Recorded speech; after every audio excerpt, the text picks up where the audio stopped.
আপনারা মানসিক সান্ত্বনার জন্য যাই বলতে থাকুন বলুন, বাংলাদেশের মানুষকে বোকা ভাববেন না। অনেক যন্ত্রণা আমাদের উপর করা হয়েছে, চাপিয়ে দেওয়া হয়েছে, জুলুম করা হয়েছে। দেশের স্বার্থে আমরা সবগুলো বুকে চেপে এখন দেশটাকে সামনের দিকে সবাই মিলে আমরা এগিয়ে নিতে চাই। আমরা চাই না এই দেশ ভাগ বিভক্ত হোক। আমরা চাই 18 কোটি মানুষের 36 কোটি হাত একত্রিত হোক, সবাই এক হয়ে হিংসা বিদ্বেষ পরিহার করে আমরা সামনে আগাই। দর্শক, হঠাৎ করেই রাজনীতির আকাশে কালো মেঘের ঘন ঘটা। এই কথা কেন বলছি, বলার কারণ হচ্ছে যে বিএনপি এবং জামাতের মধ্যকার যে 2.5 দশকের পরম প্রেম, তার চরম পরিণতি আমরা দেখছি। দুই দলের মধ্যে বাকযুদ্ধ, বক্তব্য পাল্টা বক্তব্য, বিবৃতি পাল্টা বিবৃতি, একে পর আমরা এক দেখছি। আসসালামু আলাইকুম ওয়া রাহমাতুল্লাহি ওয়া বারাকাতুহু। যারা এই মুহূর্তে ভিডিও দেখছেন তাদেরকে অনুরোধ করব, দয়া করে পুরো ভিডিও সম্পূর্ণ দেখবেন। খুবই গুরুত্বপূর্ণ এবং অত্যন্ত ইম্পর্টেন্ট একটা ভিডিও নিয়ে উপস্থিত হয়েছি আপনাদের মাঝে। প্রিয় দর্শক শ্রোতা মণ্ডলী, বিএনপির সিনিয়র যুগ্ম মহাসচিব রুহুল কবির রিজভী তিনি সম্প্রতি জামায়াত ইসলামকে নিয়ে খুবই আপত্তিকর কিছু মন্তব্য করেছে। প্রিয় দর্শক শ্রোতা মণ্ডলী, বিএনপি এবং জামায়াতের মধ্যে একটা দ্বন্দ্ব, একটা বিভেদের দেখা দিচ্ছে সম্প্রতি সময়ে। সম্মানিত বন্ধুগণ, দর্শক শ্রোতা মণ্ডলী, রুহুল কবির রিজভী জামায়াত শিবিরকে বলেছে রগ কাটা দল এবং একই সাথে বলেছে ধর্মের দোহাই দিয়ে তারা রাজনীতি করে, মানুষকে ধর্মীয়ভাবে সিম্পতি দেখায় বা ধর্মীয় অনুভূতি কাজে লাগিয়ে তারা রাজনৈতিক ফায়দা হাসিল করে। সত্যিকার অর্থে তারা যুদ্ধাপরাধী একটি দল। এমন মন্তব্য করার প্রেক্ষিতে রুহুল কবির রিজভীকে কঠিনভাবে ধোলাই করেছে জামায়াতের আমির। জামায়াত ইসলামের আমির কঠিনভাবে ধুয়ে দিয়েছে রুহুল কবির রিজভীকে এবং একই সাথে দর্শক শ্রোতা মণ্ডলী, বিএনপির বিতর্কিত কিছু নেতাদের কঠিন শিক্ষা দিয়েছে, কঠিন জবাব দিয়েছে জামায়াত ইসলামের আমির। দর্শক শ্রোতা মণ্ডলী, রুহুল কবির রিজভীর বক্তব্যের পাল্টা বিপরীতের জবাবে কি বলল জামায়াত ইসলামের আমির ডক্টর শফিকুর, আমরা সেটা শুনবো, তারপরে কথা বলবো। আশা করি সঙ্গে থাকবেন পুরো ভিডিওটি জুড়ে। আপনারা যদি পারেন ভিডিওটি শেয়ার করে দেবেন বন্ধু বান্ধবের কাছে।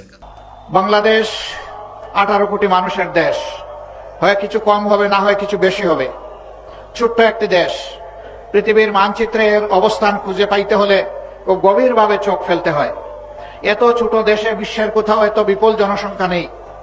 বিপুল জনসংখ্যার এই বাংলাদেশ, জনসংখ্যা কোনো অভিশাপ নয়, বরঞ্চ জনসংখ্যাটা জনশক্তিতে পরিণত করতে পারি নাই, এটা আমাদের ব্যর্থতা।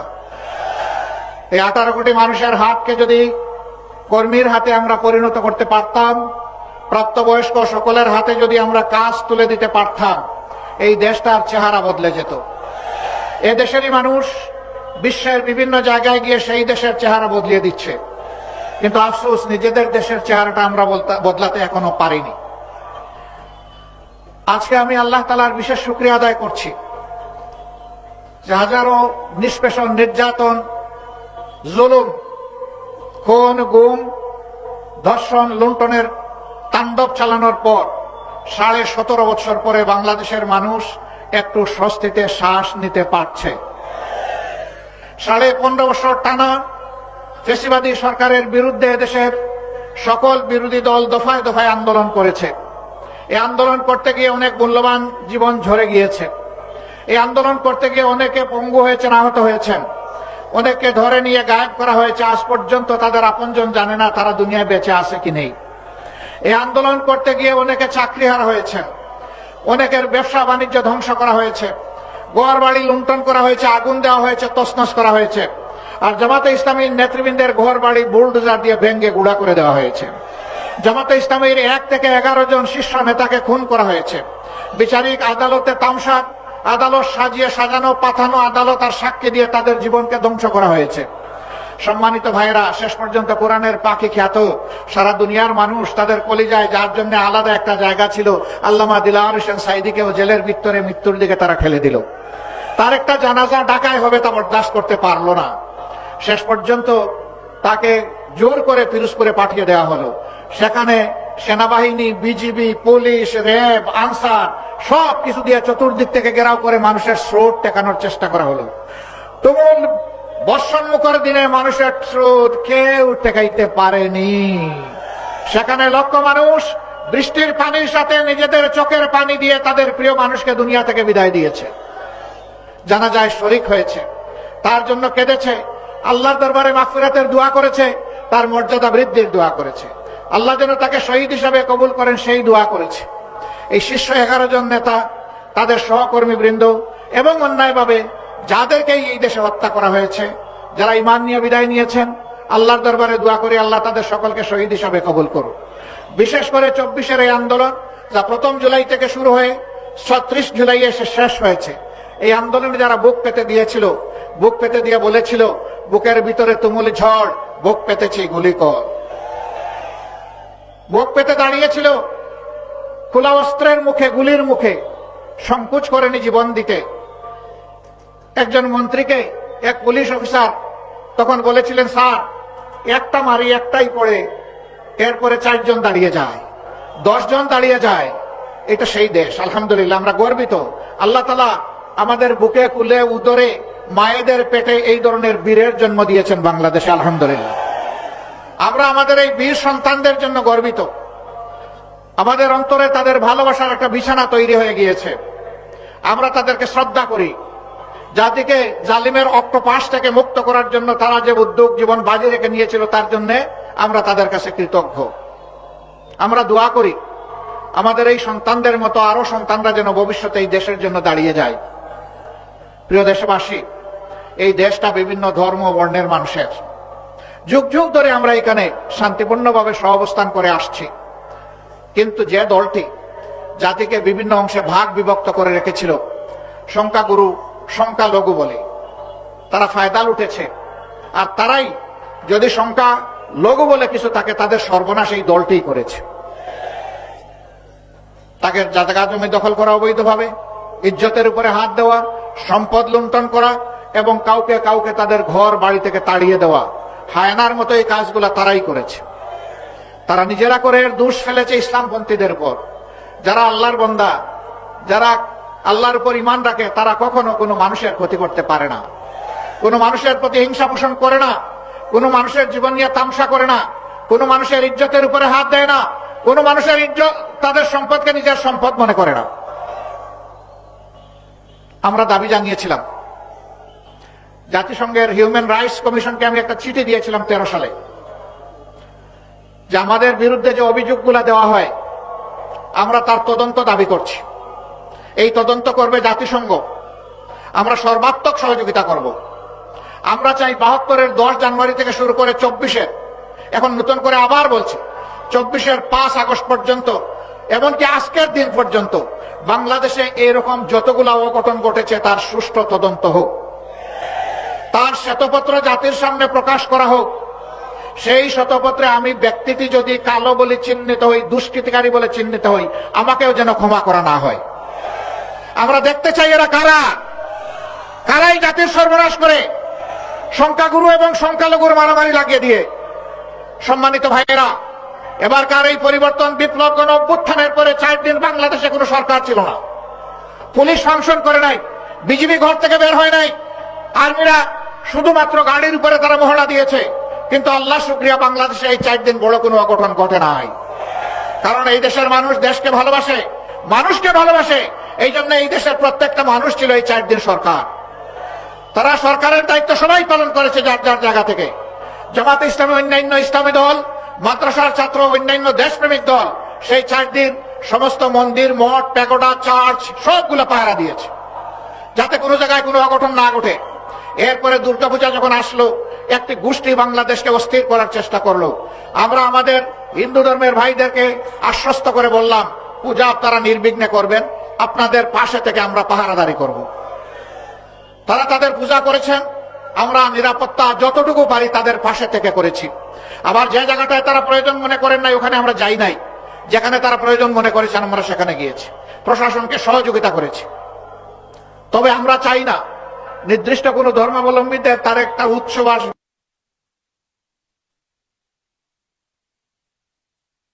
একটা অনুষ্ঠান আসবে, সেই উপলক্ষে তাদেরকে পাহারা দিতে হবে, এটা আমরা চাই না। যদি বাংলাদেশে মসজিদ পাহারা দেওয়ার দরকার না হয়, মন্দিরও পাহারা দেওয়ার দরকার হবে না। আমরা সেই সামাজিক নিরাপত্তা বলয় দেখতে চাই। আমার সম্মানিত ভাইয়েরা, মুক্তিযুদ্ধের পক্ষের বিপক্ষের অনেক আওয়াজ, গুঞ্জরণ, অনেক বিভক্তির কথা, অনেক বিষ ছড়ানো কথা আমরা শুনেছি। আমি প্রশ্ন করতে চাই, যারা এই চেতনার কথা বলেন, সর্বশেষ ঘটনা এবারকার মহান বিজয় দিবসে ভারতের প্রধানমন্ত্রী এইটাকে ভারতের বিজয় দিবস দাবি করে টুইট করেছেন এবং তিনি তার দেশের সৈনিকদেরকে, দেশবাসীকে তিনি অভিনন্দন জানিয়েছেন। একটা শব্দ তিনি বাংলাদেশ নামে উচ্চারণ করেননি। আপনাদের চেতনা কোথায় ছিল? এই বিজয় কি বাংলাদেশের না ভারতের? আপনারা বলুন, এই বিজয় বাংলাদেশের না ভারতের? বাংলাদেশের যদি বিজয় হয়ে থাকে আর ভারতের প্রধানমন্ত্রী যদি এই বিজয় তাদের বলে দাবি করে, আপনারা চুপ কেন? আপনাদের চেতনা কোথায় যায় তখন? সীমান্তে যখন ফেলানির লাশ ঝুলে থাকে, আপনাদের চেতনা তখন কোথায় থাকে? দিনের পর দিন যখন নিরীহ মানুষকে বর্ডারে হত্যা করা হয়, তখন আপনাদের মুখ দিয়ে আওয়াজ বের হয় না। বরঞ্চ আপনাদের একসময় পররাষ্ট্রমন্ত্রী বলেছিল, সীমান্তে যারা বাংলাদেশি মারা যায় তারা দুষ্কৃতিকারী। লজ্জা, জাতীয় লজ্জা। আপনারা এই দেশের মন্ত্রী হয়ে ভিন্ন দেশের গান গান, কারণ আপনাদের মাথা অন্য জায়গায় আপনারা বন্ধক রেখেছেন। আমরা আমাদের প্রতিবেশী দেশের প্রতি সবসময় শ্রদ্ধাশীল থাকতে চাই এবং আমরা এও আশা করি তারাও আমাদের দেশের প্রতি শ্রদ্ধাশীল থাকবেন। আমরা চাই আমাদের প্রতিবেশীরা শান্তিতে থাকুন, আবার আমরা চাই তারাই যেন আমাদের অশান্তির কারণ না হন। কিন্তু মাঝে মধ্যেই তারা বাউন্ডারি ক্রস করেন। বাংলাদেশের মসনদে কে বসবে, কে কার সাথে জুট বাঁধবে, কে সরকার গঠন করবে, তারা বাংলাদেশে এসে তরকারিতে লবণ দেন। আমরা আগামীতে আমাদের তরকারিতে আর কাউকে লবণ দিতে দেখতে চাই না। আমাদের তরকারি আমরা পাকাবো। বাংলাদেশের মানুষ ঠিক করবে এখানে কে ক্ষমতায় আসবে আর কে ক্ষমতায় আসবে না। সম্মানিত ভাইয়েরা, তিনটা নির্বাচন গেল, তাদের কার্যকালে, তাদের মেয়াদকালে গায়ের জুড়ে যেভাবেই হোক ক্ষমতায় ছিল, সেই সময়টা এদেশের আপামর জনগণ ভোট দিতে পারেনি। বিশেষ করে এখন যাদের বয়স 26 বছর হয়েছে, তারা তিনটি নির্বাচনে একটা ভোট দেওয়ার সুযোগ পায়নি। কেন? যুব সমাজকে বাদ দিয়ে আমার দেশ চলবে? এদেশের উন্নয়ন অগ্রগতি হবে? কখনো না। শেষ পর্যন্ত যুব সমাজের সমস্ত অধিকারও কেড়ে নেওয়া হলো। ছাত্রদের হাতে সার্টিফিকেট ধরিয়ে দেওয়া হয়, কিন্তু চাকরি এবং কাজ তাদের কপালে জুটে না। কোটার চক্রান্তে বন্দী করে তাদের কপাল কিসমত হাইজ্যাক করে নিয়ে যাওয়া হলো। তারা এর জন্য রাস্তায় নামলো অধিকার আদায়ের জন্য। ছোট্ট একটি দাবি, সেই দাবিটাকে পুরোনা কায়দায় হেলমেট এবং মুগর দিয়ে দমন করার চেষ্টা করা হলো। গুলি চালানো হলো, শেষ দিন পর্যন্ত মানুষের বুকে গুলি চালানো হলো। কম বেশি 2000-এর মতো বুকের দন কেড়ে নেওয়া হলো। আমরা আল্লাহর দরবারে দোয়া করি, আল্লাহ তাদেরকে শহীদ হিসেবে কবুল করুন। তাদের পরিবারকে আল্লাহ তাআলা সবর এখতিয়ার করার তৌফিক দান করুন। 34,000 ছেলে মেয়েকে কঠিন ভাবে আক্রমণ করে, আহত করে, তাদেরকে পঙ্গু করে দেওয়া হয়েছে। 500-র অধিক দুই চোখে দেখে না, 750-র অধিক এক চোখ হারিয়েছে। এই 500-র বাইরে এরা কত হাজার পা হারিয়েছে, হাত হারিয়েছে, আল্লাহ ভালো জানেন। সেই হিসাব আমরা এখনো করতে পারিনি। নির্মম ভাবে তাদের উপর আক্রোশ মেটানো হয়েছে। তারা তো ক্ষমতার প্রতিদ্বন্দ্বী হয়ে রাস্তায় নামেনি, তারা একটা অধিকার চেয়েছে। কিন্তু শেষ পর্যন্ত আল্লাহর ইচ্ছা, তাদের একটি অধিকারের সাথে জনগণের সমস্ত অধিকারের জন্য তারা লড়াই শুরু করলো এবং সেই লড়াইয়ে আল্লাহ তাআলা সাহায্য নেমে আসলো। আল্লাহ তাআলা বাংলাদেশের জনগণকে উপহার দিলেন শান্তি এবং স্বাধীনতা, যার কারণে আজকে আমরা কথা বলতে পারছি। এইরকম ময়দানে গত 15.5 বছর আপনারা কোনো দলকে দেখেছেন?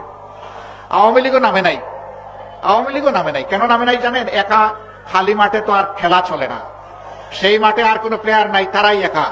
অবশ্য এটাও ঠিক, 14 নির্বাচনে 154টি আসন তারা দখল করেছিলেন বিনা প্রতিদ্বন্দ্বিতায়। 18 নির্বাচন করেছেন রাতের বেলা, মিডনাইট ইলেকশন। আর 24-এর ইলেকশন করেছেন আমি আর দামি। একদিকে আওয়ামী লীগের ক্যান্ডিডেট, আর একদিকে আওয়ামী লীগের নিউট্রাল ক্যান্ডিডেট, স্বতন্ত্র ক্যান্ডিডেট। কি হাস্যস করবে আপনার? এই সরকার ছিল ডামি সরকার। আলহামদুলিল্লাহ, ডামি সরকার হওয়ার কারণেই সামান্য একটু ফুতেই উড়ে গেছে সরকার।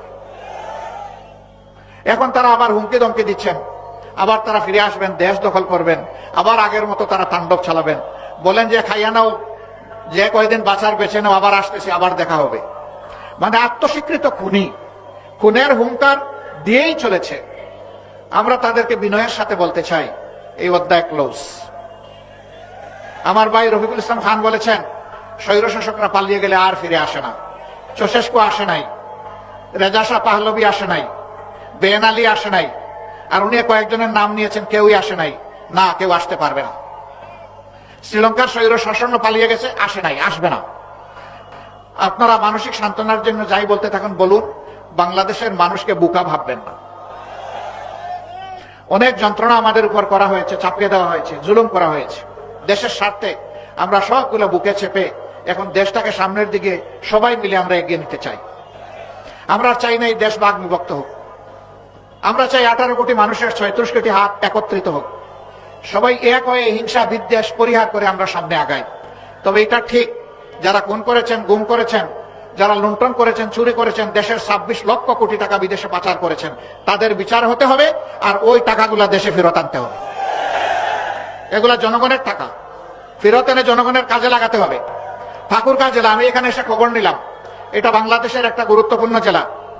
এই জেলা বাংলাদেশের উন্নয়নে নিশ্চয়ই অবদান রেখে চলেছে। এই জেলায় উচ্চশিক্ষার কোনো বিদ্যাপীঠ নেই, এখানে কোনো মেডিকেল কলেজ নাই, এখানে কোনো প্রকৌশল কলেজ বা বিশ্ববিদ্যালয় নেই, এখানে কোনো এগ্রিকালচার ইউনিভার্সিটি নাই, এখানে কোনো পাবলিক ইউনিভার্সিটি নাই। কি ঠাকুরগাঁ জেলা বাংলাদেশের অংশ না?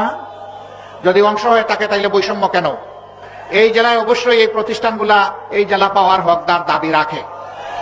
আমরা অন্তর্বর্তীকালীন সরকারকে বলবো, সব যদি নাও পারেন, আগামী 1 থেকে যদি বড় কোনো প্রকল্প আপনারা হাতে নিয়ে থাকেন, ঠাকুরগাঁ যেন এটা থেকে বাদ না পড়ে। কমপক্ষে একটা মেডিকেল কলেজ দিয়ে যাত্রা শুরু করেন। আপনারা সিদ্ধান্ত নেন, কার্যক্রম শুরু করেন। পরবর্তী নির্বাচিত সরকার এসে সেটা পূরণ করবে। বাকি যে সমস্ত ন্যায্য দাবি আছে সেগুলো পর্যায়ক্রমে দেখতে হবে। আমরা এমন চাই না বাংলাদেশের সম্পদের উন্নয়ন যে কোনো এক জেলায় চলে যাক আর বাকি জেলা বঞ্চিত থাকে, এটা আমরা চাই না।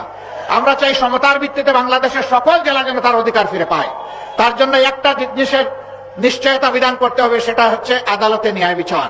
যদি ন্যায় বিচার কায়েম হয়, অধিকার কাউকে চাইতে হবে না, এটা রাষ্ট্রের দায়িত্ব যার অধিকার তার ঘরে পৌঁছে দেওয়া। আল্লাহ যদি আমাদেরকে এমন কোন সুযোগ দেন, আমি তো দাবি পেশ করলাম, ইনশাল্লাহ আমাদের কাছে আর কোনো দাবি পেশ করা লাগবে না। আমরা ওয়াদাবদ্ধ, আমরা আমাদের সামর্থ্যের ভিতরে সর্বোচ্চ যেটা করা সম্ভব সেটা করবো ইনশাআল্লাহ। অন্য কেউ যদি সরকার গঠন করে, যদি আপনাদের সেই দাবি অপূরণ থেকে যায়, আপনারা যখন দাবি করবেন, আওয়াজ তুলবেন, আপনাদের হাতের সাথে হাত মিলিয়ে আমরাও আওয়াজ তুলবো ইনশাআল্লাহ। ওই দাবি আদায়ের জন্য আমরা একাকার হয়ে যাব, তারপরে আমরা দাবি আদায় করে ছাড়বো ইনশাআল্লাহ। সম্মানিত ভাইরা, এটা শুধু ঠাকুরগাঁর জন্য নয়, সারা বাংলাদেশের জন্য একই নীতি হওয়া উচিত। প্রধানমন্ত্রীর বাড়ি যেখানে হবে সেখানে উন্নয়নের সমস্ত জোয়ার গিয়ে পানি ওখানে ধাক্কা লাগবে, এটা আমরা চাই না। যিনি প্রধানমন্ত্রী হবেন, দেশের প্রত্যেক ইঞ্চি মাটিকে তার সম্মান করতে হবে, প্রত্যেকটি মানুষকে তার সম্মান করা লাগবে, তবেই তিনি দেশের প্রধানমন্ত্রী হিসেবে বিবেচিত হবেন। মন্ত্রী পরিষদের সদস্যরা কোনো এলাকার প্রতিনিধিত্ব করবেন না, সেই মন্ত্রণালয় সারা বাংলাদেশে তার যত কাজ আছে সব জায়গার প্রতিনিধিত্ব করবে। এইভাবে যদি ইনসাফের ভিত্তিতে দেশ চলে, ইনশাআল্লাহ এই দেশ আগামীতে বিশ্বে উন্নয়নের একটা রোল মডেল হবে। আমি ওই হাসিনার রোল মডেলের কথা বলছি না, যেই রোল মডেলে 26 লক্ষ টাকা দেশের বাইরে চুরি করে চলে গেছে, ওইটা না। আমি সত্যিকারের রোল মডেলের কথা বলছি। সেই বাংলাদেশ আমরা করতে চাই। আপনারাও সেই বাংলাদেশ চান? আলহামদুলিল্লাহ, এই বাংলাদেশে শিশু, বৃদ্ধ, আবাল বনিতা, নারী পুরুষ নির্বিশেষে সকলে ঘরে বাইরে কর্মক্ষেত্রে সর্বত্র তারা একটা মর্যাদা পাবে এবং নিরাপত্তা তাদের নিশ্চিত হবে ইনশাআল্লাহ। এই বাংলাদেশ গঠনের জন্য আমাদেরকে আরো অনেক ত্যাগ স্বীকার করতে হবে। আপনারাও কি সেই ত্যাগ স্বীকার করতে প্রস্তুত? শিওর? বুঝে শুনে হাত তুলেছেন, আওয়াজ দিচ্ছেন, মোবারকবাদ। সংগ্রাম আমাদের শেষ হয়নি। আমাদের সন্তানরা এখনো স্লোগান দিচ্ছে, আবু সাইদ মুগ্ধ, শেষ হয়নি যুদ্ধ। আমাদের যুদ্ধ মানবতার মুক্তি অর্জিত না হওয়া পর্যন্ত চলবে ইনশাআল্লাহ। আমরা একটা বৈষম্যহীন দেশ চাই, চাঁদাবাজ মুক্ত দেশ চাই, অবৈধ দখলদার মুক্ত দেশ চাই, দুর্নীতি মুক্ত দেশ চাই, ঘুষ মুক্ত দেশ চাই, এবং একটা সাম্যের বাংলাদেশ আমরা চাই, একটা মানবিক বাংলাদেশ চাই। সেই মানবিক বাংলাদেশের জন্য আমরা ইনশাআল্লাহ কাঁধে কাঁধ মিলিয়ে, হাতে হাত মিলিয়ে আমরা সামনের দিকে এগিয়ে যাবো। আল্লাহ আমাদেরকে কবুল করুন। দর্শক, হঠাৎ করেই রাজনীতির আকাশে কালো মেঘের ঘন ঘটা। এই কথা কেন বলছি, বলার কারণ হচ্ছে যে বিএনপি এবং জামাত দীর্ঘদিন থেকে তারা একে অন্যের সঙ্গে বন্ধুত্বপূর্ণ অবস্থানে থেকে রাজনীতি করেছে। দু দলই শেখ হাসিনার আমলে চরমভাবে নির্যাতিত হয়েছে, নিপীড়নের শিকার হয়েছে, এবং তারা যুগপৎভাবে আন্দোলন করেছে অতীতে 15 বছর না তারও আগে, এবং গত 15 বছরে তো দুই দলই তারা শেখ হাসিনার অত্যাচারের ভিকটিম।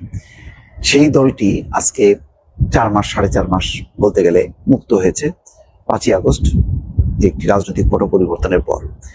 স্বাভাবিকভাবে ধরে নেওয়া যায় যে দুই দল মিলে সামনে এগোবে এবং নির্বাচন হবে, যার যার অবস্থান থেকে তারা নির্বাচন করবে এবং এক দল ক্ষমতায় থাকবে, আরেক দল বিরোধী দলে থাকলেও যেহেতু মৌলিকভাবে তাদের মধ্যে একটা বন্ধুত্বপূর্ণ সম্পর্ক, দুই দলই যেহেতু ভিকটিম, সুতরাং তাদের মধ্যে একটা চমৎকার সম্পর্কের মধ্য দিয়ে আগামী রাজনীতি পরিচালিত হবে এমন একটা ধারণা। কিন্তু সেই ধারণা কিন্তু ক্রমেই ভুল ধারণায় পর্যবেসিত হচ্ছে। কেন হচ্ছে?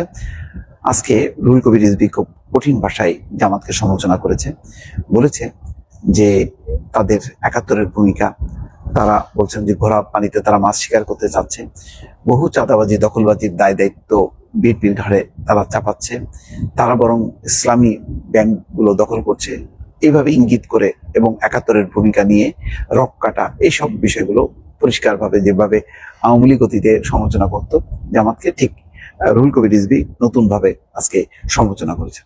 তারপর পরে কিন্তু পরিস্থিতি বেশ জটিল হয়েছে। 24 ঘন্টাও যায়নি, জামাত ইসলামী একটি শক্ত প্রতিবাদ করেছে। কি বলেছে?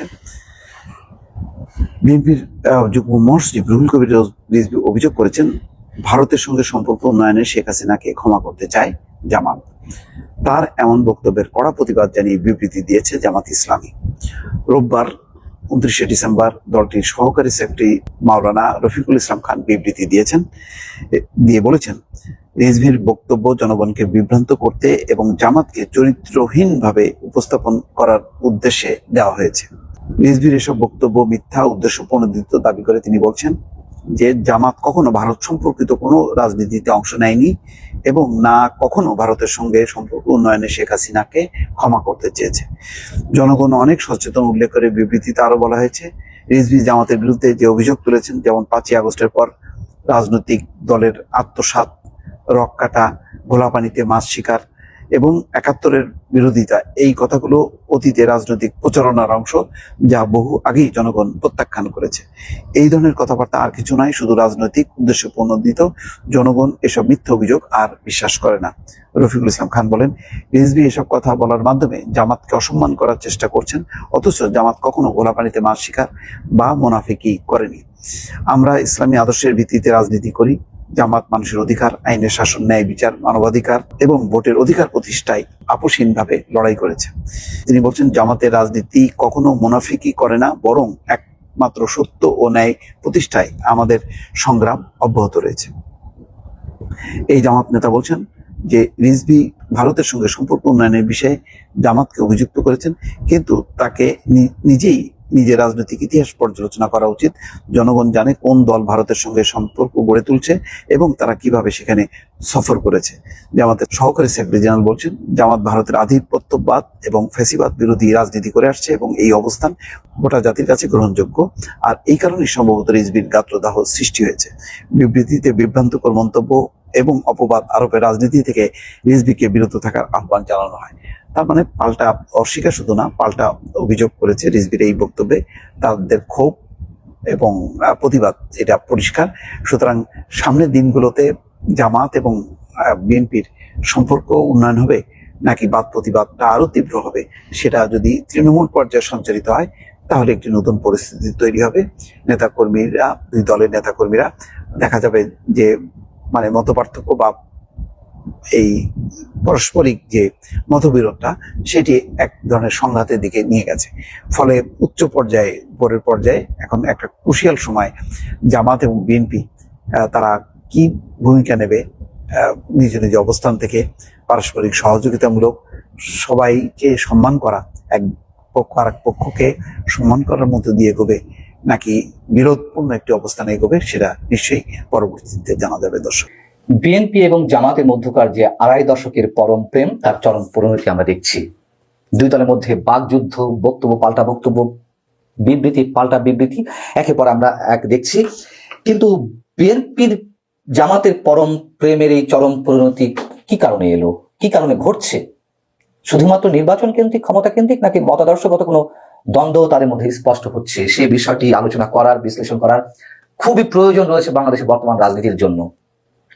তার আগে একটু তাদের মধ্যে যে বাকযুদ্ধ, আক্রমণ ভয়ঙ্কর ভাবে, সেটি একটু তুলে ধরতে চাই। আপনারা অনেকেই জানেন, তারপরেও একটু বলতে হচ্ছে। রোববার বিএনপি প্রতিষ্ঠাতা সাবেক রাষ্ট্রপতি জিয়াউর রহমানের সমাধিতে বা তার কবর জিয়ারত করা শেষে সাংবাদিকদের সামনে জামাতের উদ্দেশ্যে যে কথাগুলো খোলামেলা ভাবে বললেন দলের সিনিয়র যুগ্ম মহাসচিব রুহুল কবির রিজভী, তা হচ্ছে এরকম যে তিনি জামাতের উদ্দেশ্যে বলছেন, খুব ভোলা পানিতে মাছ শিকার করতে চান। আপনাদের ৭১-এর অর্জন কি? আপনারা ৭১-এর বিরোধিতা করেছেন, ৭১-৯০-এর গৌরব বিএনপির। সেদিনও শেখ হাসিনার সঙ্গে আতাত করে এরশাদের কুলাঙ্গারে নির্বাচনে যাননি, ৮৬ নির্বাচনের কথা বলা হচ্ছে। ইসলাম নিয়ে রাজনীতি করেন, ইসলাম মানে তো মুনাফিক করা না। আরো বেশ কিছু কথা তিনি বলেছেন যে রক কাটা রাজনীতি কারা করেন তা তো সবাই জানে। বর্তমানে যে ইসলামী ধারা ব্যাংকগুলো দখল হচ্ছে সেগুলো কারা করছে? জামাতের ছত্রছায়া হচ্ছে, এটি সম্ভবত বিএনপির অন্য এক শীর্ষ নেতা বলেছেন। যাই হোক, এই ধরনের বক্তব্যের পরে জামাতের সহকারী সেক্রেটারি জেনারেল রাতে একটি বিবৃতি দিয়েছেন, রফিকুল ইসলাম খান।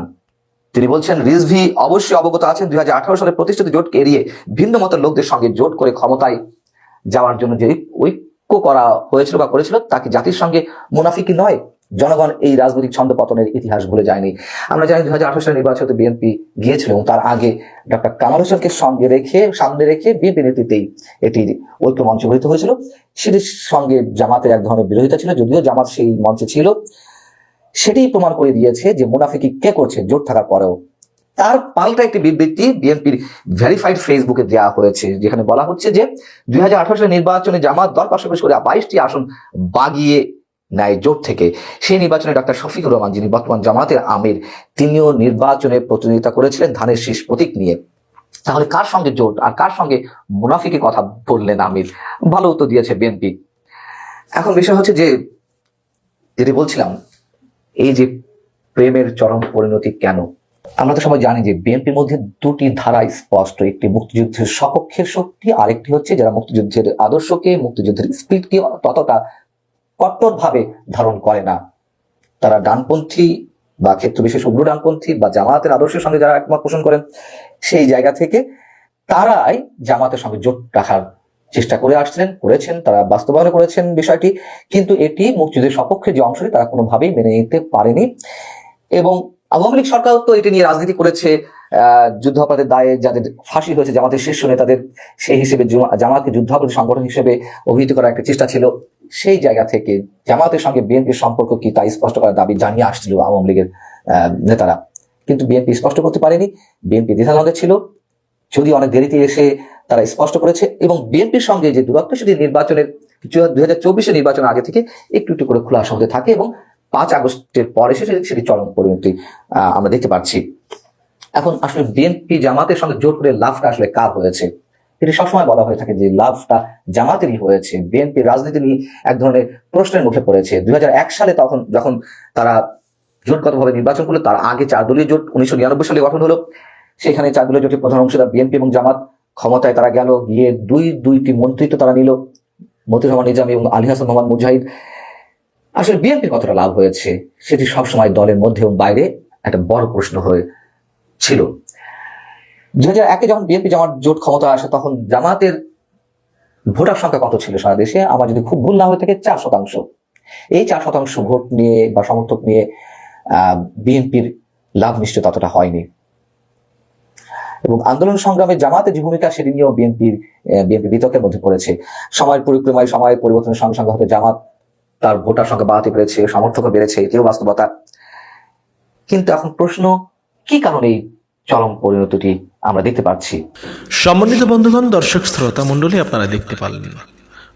ব্যক্তিগত মতামত অবশ্যই কমেন্টে জানাবেন। আপনাদের কি বলার আছে, কি বলতে চান, আপনাদের অপিনিয়নটা কি থাকবে রুহুল কবির রিজভীর বক্তব্য নিয়ে আপনারা কি বলতে চান? সম্প্রতি রিজভী যেই কথা বলেছে প্রিয় দর্শক শ্রোতা মণ্ডলী, সেটা নিয়ে আপনাদের কি বলার রয়েছে?